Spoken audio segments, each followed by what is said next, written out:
Hi, good morning, good afternoon, good evening.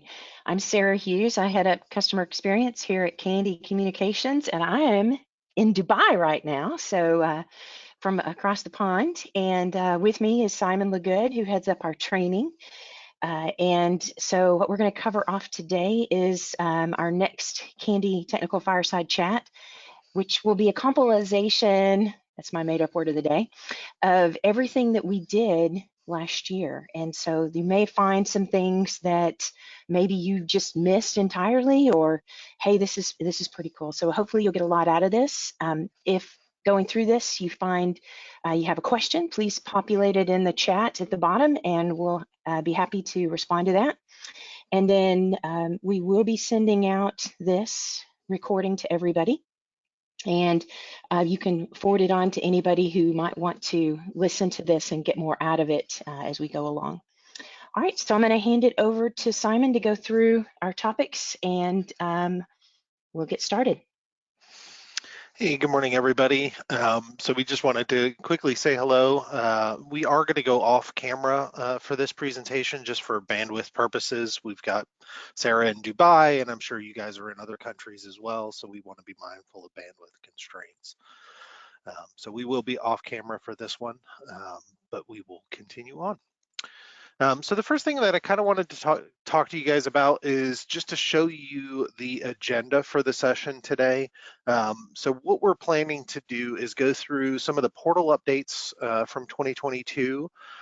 We're going to go through and talk about where the support links have moved from inside of the admin into the Kandy.io website.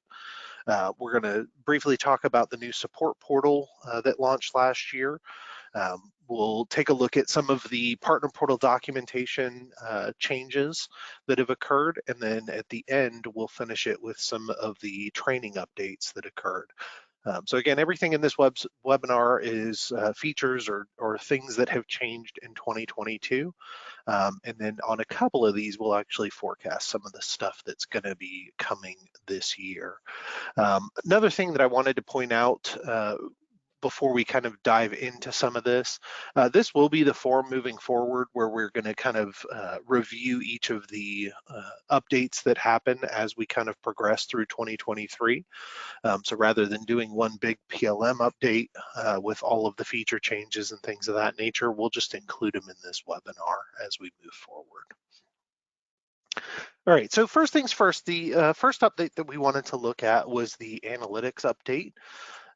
So with the analytics update, essentially what you have now is if you go into Assurance Analytics, you can click on the Client Board tab, and what this will allow for you to do is actually pull down not only your subscriber list, but it's also going to give you the ability to do an advanced search and see all of the devices that are for smartphones versus what operating system smartphone, Windows PCs, Macs. So this is going to give you the ability to see where your users are actually using your Smart Office clients. In 53.3, we'll also include the Smart Office Connect, so that should be coming here in the next couple of weeks.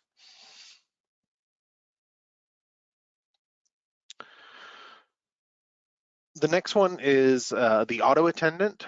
So this is actually a really cool feature. One of the pieces of feedback that we got with the auto attendant platform is that previously you had to go in and manually populate the directory. So if you were using an auto attendant and you wanted to use like the dial by name directory or things of that nature, you had to manually go in and input the directory entries into the auto attendant platform.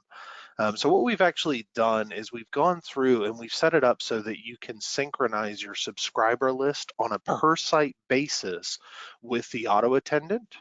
So the way this works is you would go into its fulfillment and then auto attendant, which is located under services.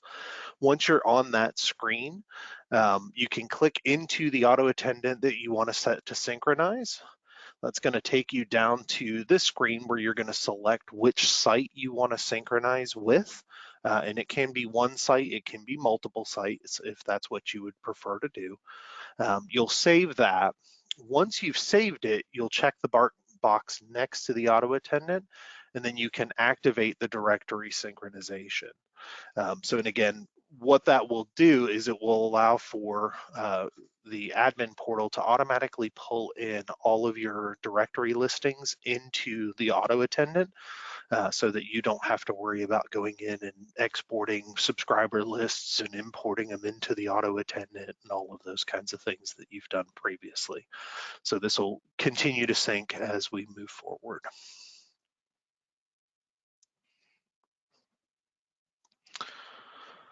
The next update that came through was batch processing. So this is an extremely handy change that went into effect. So previously you could go through and you could do a bulk add of subscribers.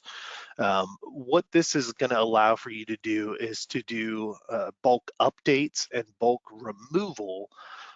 So you can do your changes and your deletes for subscribers at this point. So if you've got perhaps a pricing plan change that you want to do, or you're switching out your SKUs for a new product or feature that's available to you, you do have the ability now to go in and do those bulk updates.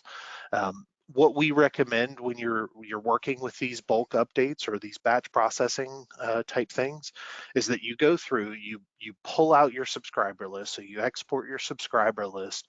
Once you've got that, immediately go in, make the changes that you want to make, and then submit the update.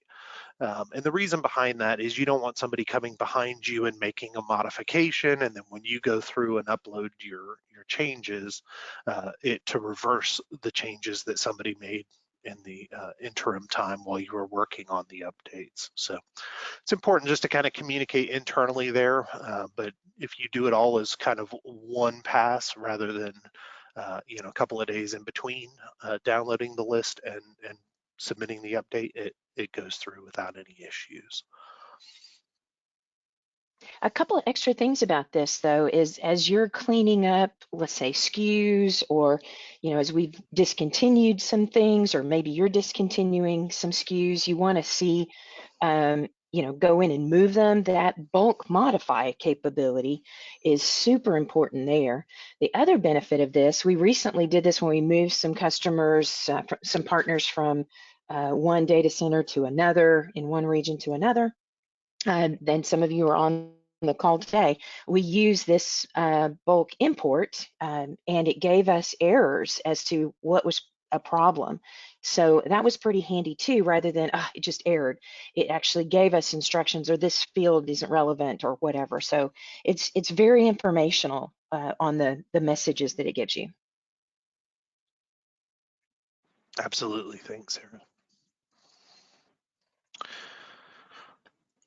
All right.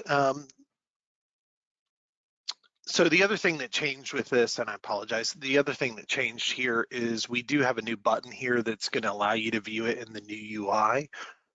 So there was a UI change. This is just a screenshot of that. Again, it looks very similar to what the previous screen showed.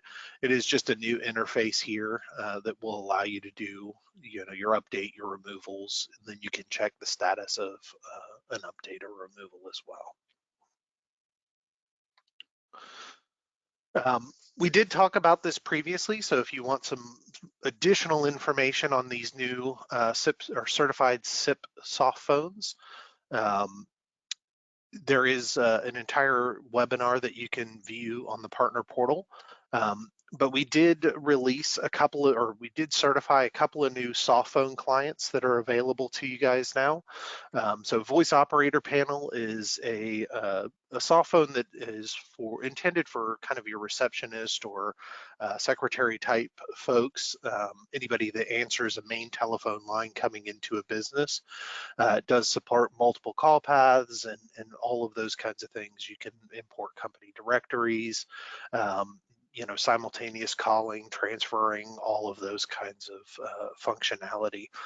So it is a kind of a receptionist type attended console replacement. The other thing that we did are these three over on the right-hand side. So these are SIP soft phones. They're intended for single users. So the first one is Acrobits, which is the new Smart Office Connect software that we're rolling out currently. But the other certified soft phones are going to be Counterpath and Zoiper. So these are available to you now. If you wanted to go through and start using them, you can certainly do so.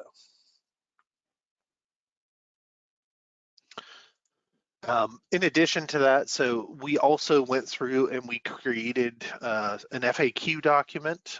So Smart Office Connect FAQ document, there's a link there, and we'll show these slides out as we normally do, so you can access them. So there's an FAQ document that kind of talks about any of your frequently asked questions for these pieces of software. And then there's also a if you wanted to go in and test out the new Smart Office Connect, there is a link also here that's going to allow you to download the software. You can sign in using your subscriber information and at least test it out, see if it's something that you want to move forward with. Just one point about that is we will be updating the software from time to time, and this is where you would get access to that. So even if you've already, deployed the Smart Office Connect or a version of that for you, we will be updating this, and our plan is to do this on a quarterly basis to stay ahead of stay ahead of the Android and the iPhone changes and all that kind of stuff. And so you will want to bookmark this and keep that so that as a partner, you can go in and be part of that early testing. We'll be sending out notices of that, but this will be the link. So you will want to keep that bookmarked, even if you've already launched the new softphone. Yeah, absolutely. Great point. And so this does give you a link to the desktop software as well as the mobile software. So it's all available out there.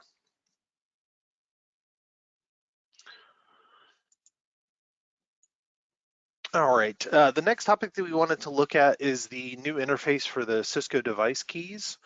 So if you're going in and you're customizing, the button configuration and things of that nature on Cisco devices, there is a new user interface that is available to you guys. So essentially the way that this new user interface works is it's intended to look very similar to what the phone looks like. So you can see the image over here on the right-hand side. This center section is intended to be kind of the LCD of the phone, and then the button configuration, you see the buttons on the left and the right of the LCD, as well as our 4 soft keys. So it's intended to kind of look a little bit like the way the phone looks. And you can go in, you can customize what all these different buttons do. Works very similarly to the way that the device keys works on, a Yealink phone or a Polycom phone on the old interface. You would go in, you can select whatever function it is you would like. You can, click into the monitored user and go through and customize the buttons however you see fit. Once you've done that, you do have the ability to perform your check sync down in the bottom right-hand corner. And if this is something that you're wanting to do for multiple phones, you do have the ability to save this configuration as a template that can then be applied to others. So again, the only change here really is that it's a new user interface. Another one, and so this is kind of a documentation update, but we wanted to kind of bring it to everyone's attention in case you may have missed it. So on our certified devices or supported devices guide, there was a terminology change that happened. So previously we would refer to devices as certified, meaning that they're tested every release. We go through and do a full regression test, things of that nature. Those devices, we've actually switched over and are referring to those as Kandy integrated now. Same functionality as before, as previous certified devices. So we are going through, we're keeping up with firmware updates, all of those kinds of things. The other category was previously called supported, and we are changing that to certified. The reason for the vocabulary change here is just simply that we're trying to, stay in line with what industry standards are. And when you really start to think about it, Kandy integrated devices are things that are integrated into the platform, meaning you can go through and you can do your device keys. It's built into the system. So when you upload your files, all the information is already built into the system. You can select what firmware you want, all of those kinds of things. That's going to be your integrated devices. Your supported devices are things that we acknowledge should work with our platform, but they don't get tested every release, so on and so forth.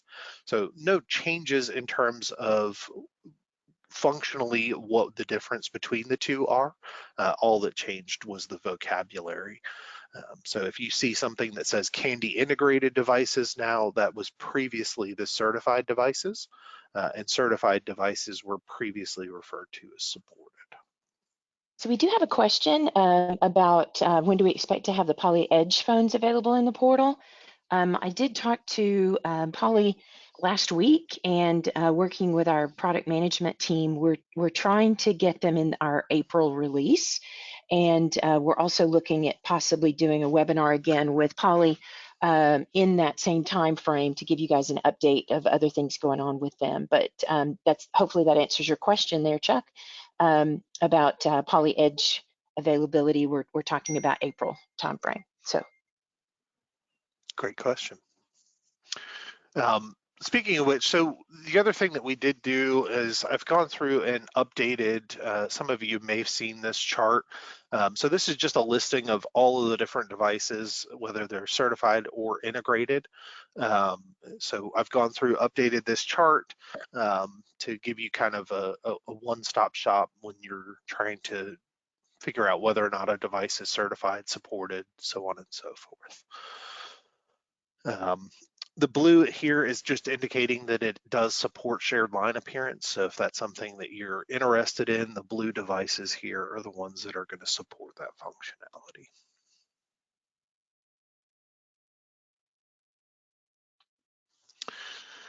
The next tool, so this one, it's probably not going to be used by everybody on this call, but it's our domain migration tool.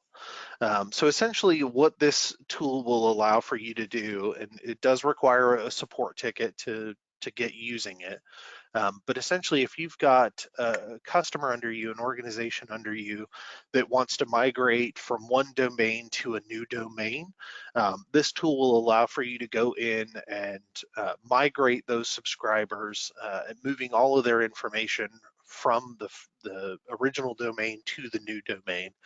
So if you've got an organization or maybe even a partner under you that had a name change, they're updating their domain, this will allow for you to go through and make those modifications.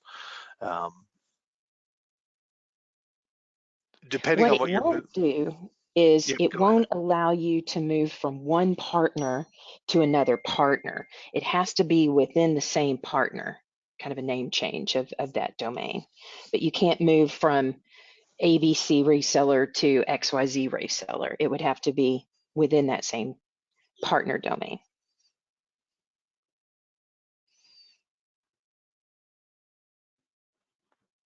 Awesome. Anytime you're doing any sort of big migration like this, it's always important that you do at least notify your customers that there could potentially be some impacts. Obviously, you'll be working directly with the Kandy support team during this process, so we'll keep you abreast as to anything that we see coming down the pipe. But it's always a good idea to let your customers know that there could be some impacts during the migration.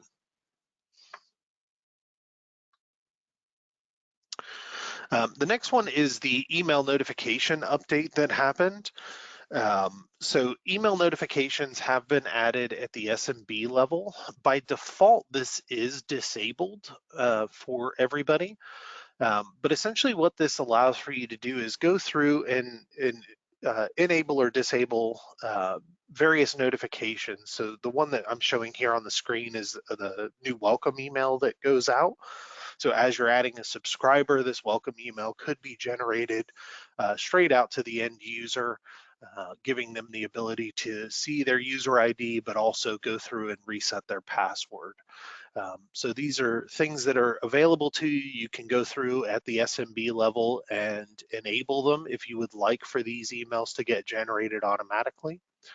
Another thing that we are doing, so in the 53.3 release that's coming in February, we will be adding in a toggle at the site level. So right now it's just at the SMB level, but we'll be adding in a toggle at the site level. So if you wanted to enable it for certain sites and disable it for other sites, you have the ability to do that as well. So again, that's coming in the 53.3 release.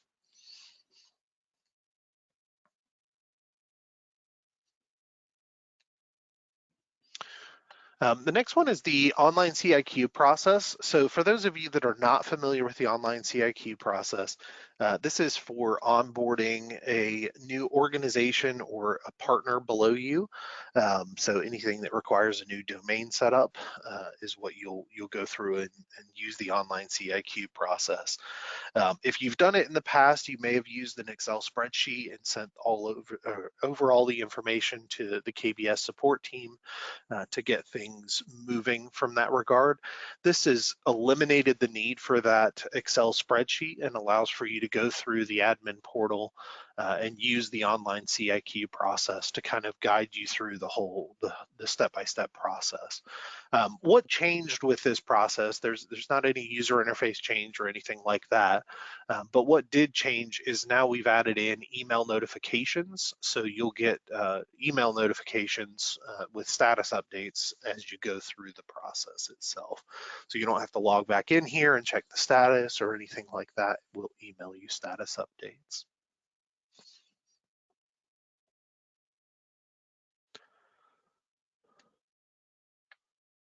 The next one is the scheduled call restrictions.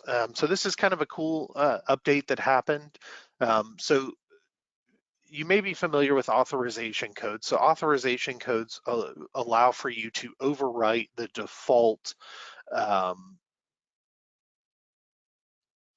default call permissions at the subscriber level. So if I, for example, have blocked international calling for a particular user, I could give them an authorization code that would allow them to overwrite that call block. What the scheduled call restrictions does is it allows for you to restrict calling during non-business hours. So I could go through and set up a schedule, we're here 8 to 5, I want to allow calls to happen during this time frame. And then restrict them outside of business hours. What's new about this is we did also add in the lunch support functionality over here on the right-hand side.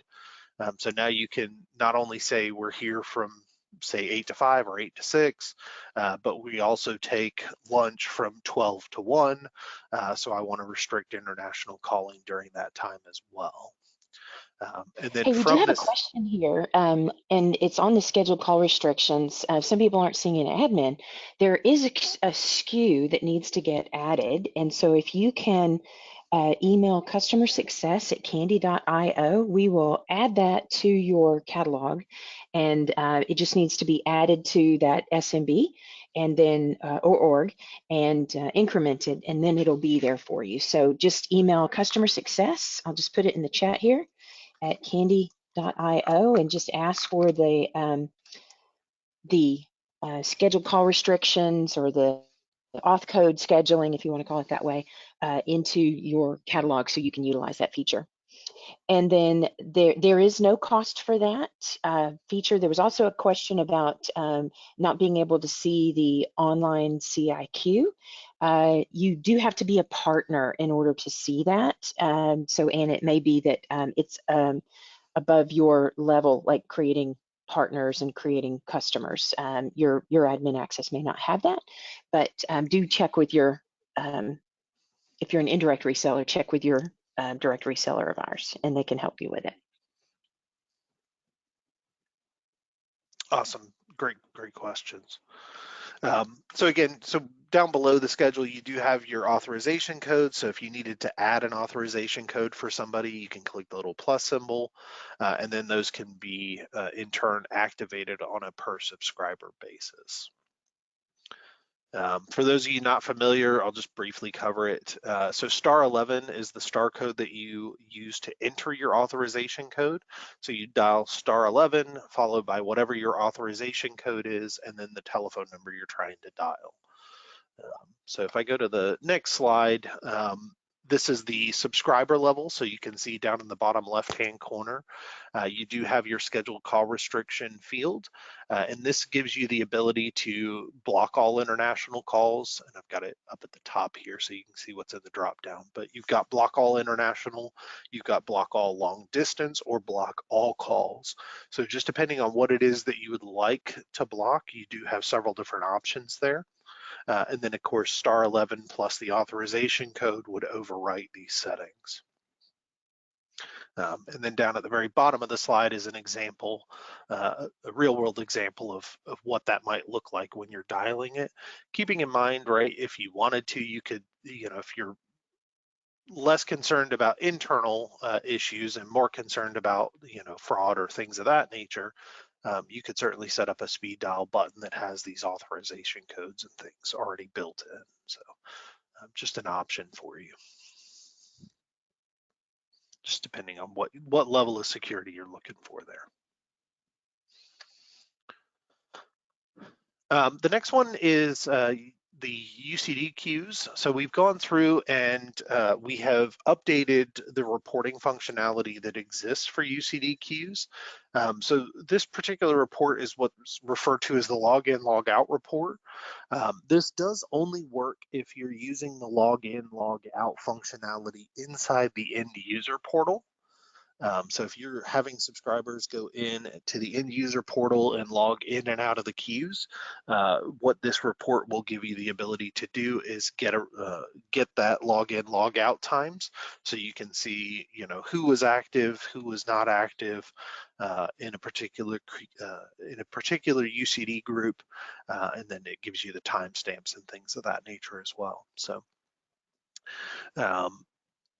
The report type, or the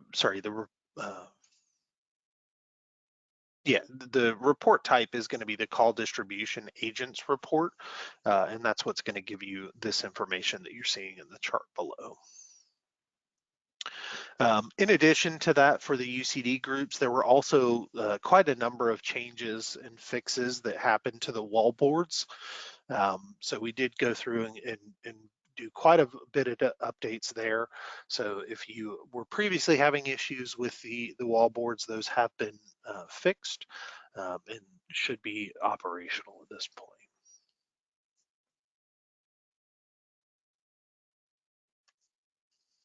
Oh, the one deal about that, you may have said it, I missed it there, is that this login, logout report is only at the SMB org level, so it's not at the partner level.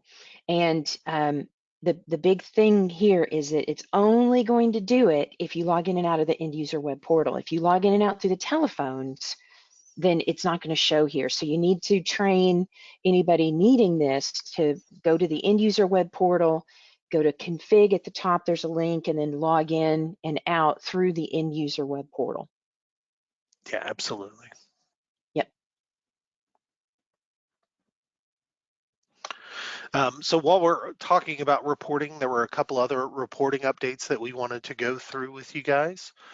So we did just talk about the login, logout report, the call distribution agent report for the UCD groups.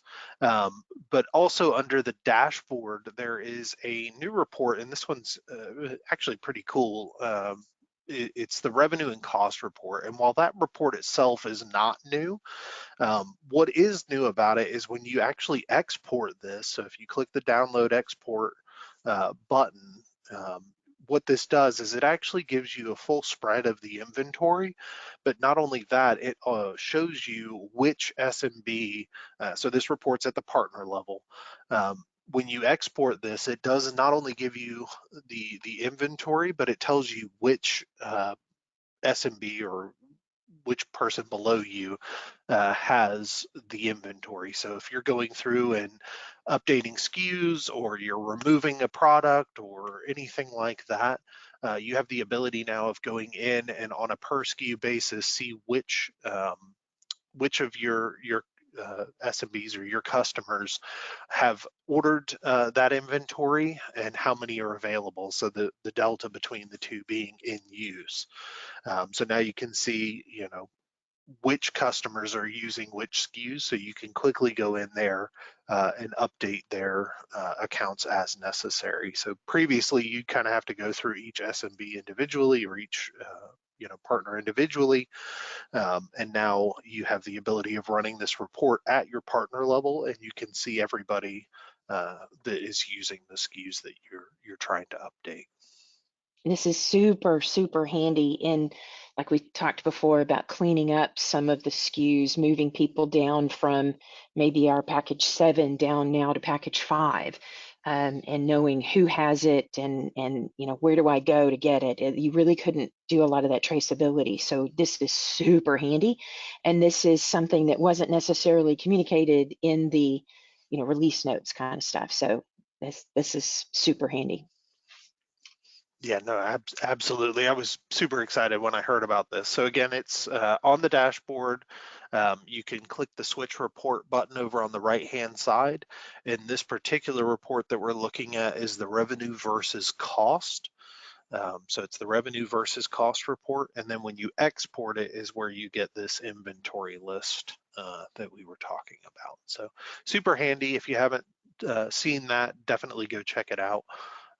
It might help you guys out quite a bit. The next one is the user level or user access level updates. So again, this was one of those things that came up in conversation, and so we decided to put it forward. What this allows for you to do is give a user access to the admin portal on a read-only basis. So a couple of use cases there would be like a salesperson that wants to go and see what's been provisioned for their customers. If they needed to, do a discovery before going in and having a meeting with the customer about upgrades, things like that.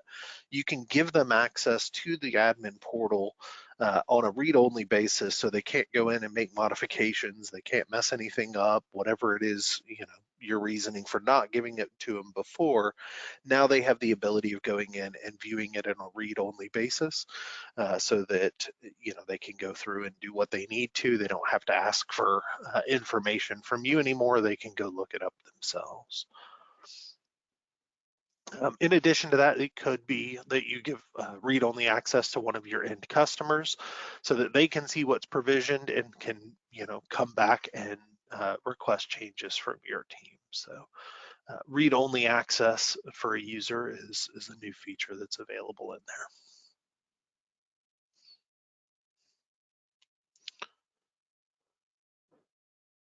All right, so that kind of covers the partner portal updates that we wanted to go through. The next thing that we wanted to talk about briefly is previously in the admin portal, you had access to go in to access or open a case for support. This is actually moved over to the Kandy.io website. So if you go to Kandy.io, down in the bottom right-hand corner, you'll see a little icon that looks like a chat icon. And this is intended for, our resellers, right? This isn't end customers coming to us for support. This is you guys. But you'll click on this chat icon. It's going to come up, ask you for your contact information, and you can click start chatting.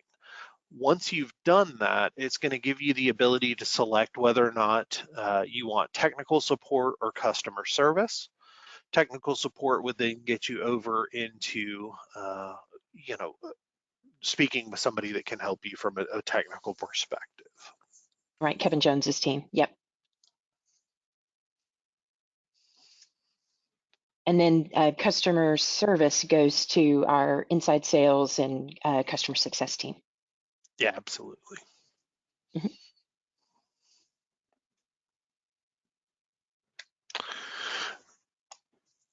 All right, so the next one that we wanted to look at is changes that happened in the partner portal. So there were quite a number of things that happened this year in terms of, partner portal modifications.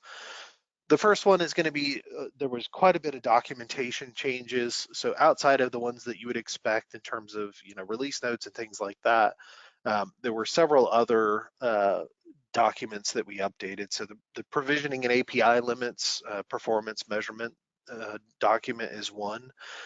So this is a document that goes through and talks about a lot of the limitations or performance measurements that you need to be mindful of as you're going through and setting up the APIs. In addition to that, and we've talked about this on another slide, but the implementation guides for the new SIP soft phones are available. So if you're using voice operator panel or Counterpath or Zoipure, you do have the ability of going in and viewing those implementation guides that will step you through how to install the software, what credentials you need, all of those kinds of things. Also in the partner portal, there were quite a few knowledge-based changes. So the FAQ document for Smart Office Connect is out there. There's also, video tutorials and things that are available for that. In the marketing section, there were quick reference guides for Smart Office Connect, data sheets, and then there was an update to the end user web portal data sheet as well. So if you have not previously looked at those marketing documents, those are white labeled. They're pretty generic documents that we've put together so that you could then customize those and pass them out as you see fit.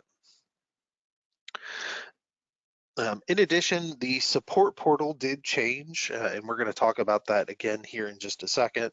But the whole support portal did go through an overhaul this year. But again, so linking from the partner portal, you can get to the support portal now. And if you don't have access to that to open cases and you're a direct reseller, then you can also email customer success at kandy.io, the email I put in the chat before, and we'll be happy to set you up. Absolutely.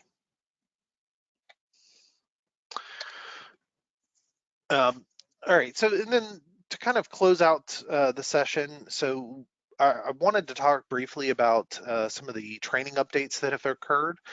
So one of the things that's really important to us is making sure that documentation and training materials do stay up to date and current.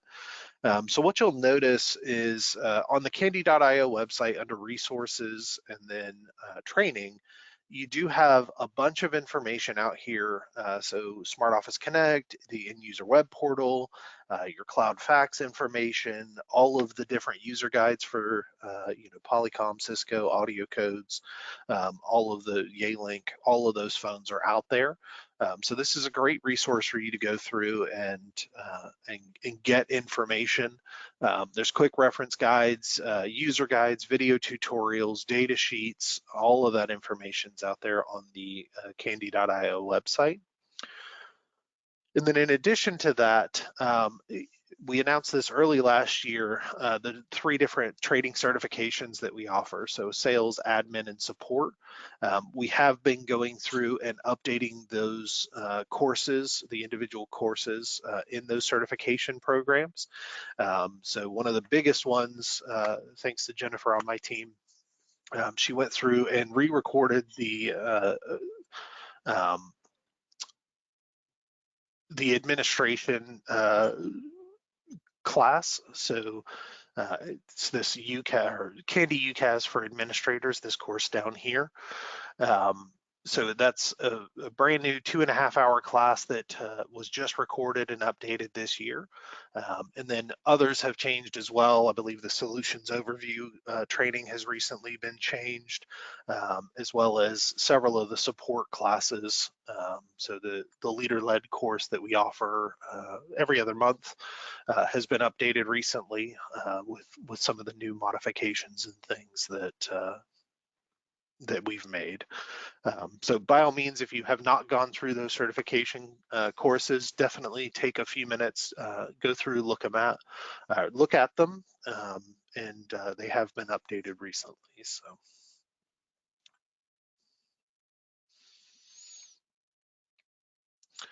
Other than that, guys, we do have several webinars coming up.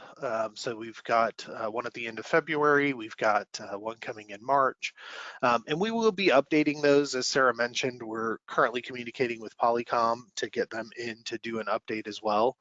So some of the dates may shift slightly as we're trying to coordinate with, a lot of different groups, but all of those webinars can be found on kandy.io/events.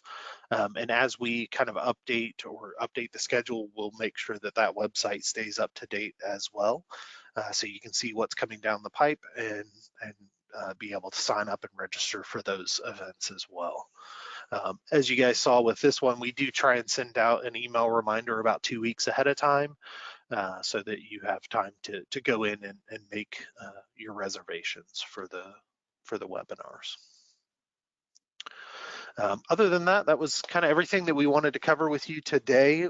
We certainly appreciate your time. I know we ended a little bit short of the hour, but again, we just wanted to get with you guys, show you everything that changed in 2022, and we appreciate everything that you guys do. Sarah, did you have anything you wanted to add? No, just thank you for your business. And as we have, like the next one, we'll have the 53.3 release, and we'll be giving, the updates on that. And so just stay tuned. Thank you. Thanks, everyone.